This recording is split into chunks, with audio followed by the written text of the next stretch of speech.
नमस्ते। कभी सोचा है कि अगर अचानक आग लग जाए तो क्या करना चाहिए? आज हम यही जानेंगे कि फायर एक्सटिंग्विशर यानी अग्निशामक यंत्रों का सही इस्तेमाल कैसे करें ताकि हम किसी भी इमरजेंसी के लिए तैयार रहें।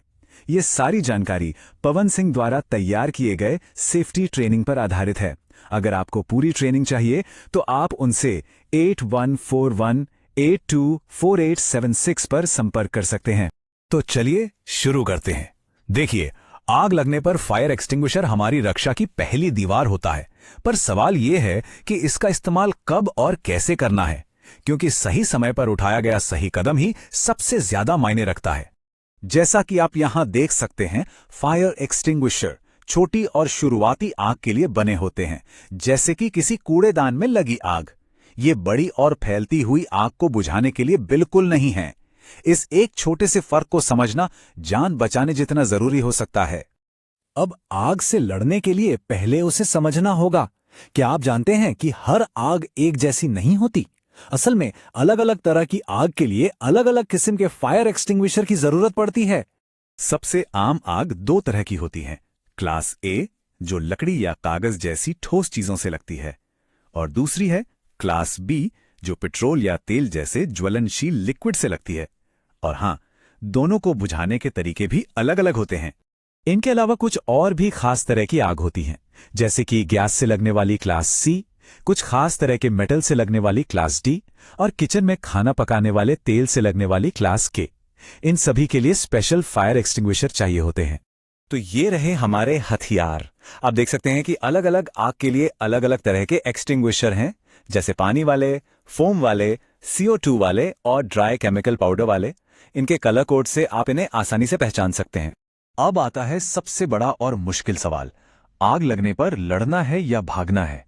ये फैसला सिर्फ आग बुझाने के बारे में नहीं है, बल्कि ये तय करने के बारे में है कि क्या लड़ना वाकई सुरक्षित है या फिर वहां से तुरंत निकल जाना ही सबसे सही फैसला होगा। ये फ्लोचार्ट सही फैसला लेने में हमारी मदद करता है। खुद से ये सवाल पूछें, क्या आग छोटी है? क्या मेरे पास सही एक्सटिंग्विशर है? क्या बाहर निकलने का रास्ता बिल्कुल साफ है? और क्या मुझे इसे इस्तेमाल करने की ट्रेनिंग है? अगर इनमें से किसी एक का भी जवाब नहीं है तो तुरंत उस जगह से बाहर निकल जाएं। और अगर आपने आग से लड़ने का फैसला कर लिया है तो बस एक शब्द याद रखिए, PAS। ये 4 आसान से कदम हैं जिन्हें याद रखना बहुत आसान है और ये बेहद असरदार भी हैं। पहला कदम है P, यानी पिन को खींचना। दूसरा है A, यानी निशाना साधना। और याद रहे, निशाना आग की लपटों पर नहीं, बल्कि आग की जड़ पर, उसके बेस पर लगाना है, क्योंकि जब तक ईंधन जलता रहेगा आग नहीं बुझेगी। तीसरा कदम है S, यानी हैंडल को दबाना। और चौथा और आखिरी S है स्वीप करना, यानी झाड़ू लगाने की तरह नोजल को एक तरफ से दूसरी तरफ तब तक घुमाते रहना है जब तक आग पूरी तरह से बुझ ना जाए। PASS मेथड के अलावा कुछ और बहुत जरूरी बातें हैं जो आपको सुरक्षित रखने में मदद करेंगी। चलिए देखते हैं कि क्या करना चाहिए और क्या बिल्कुल नहीं। हमेशा आग से एक सुरक्षित दूरी बनाए रखें और ये पक्का कर लें कि आपके पीछे निकलने का रास्ता एकदम साफ हो। आग की तरफ कभी भी अपनी पीठ ना करें और हां, बिजली या तेल की आग पर गलती से भी पानी का इस्तेमाल ना करें।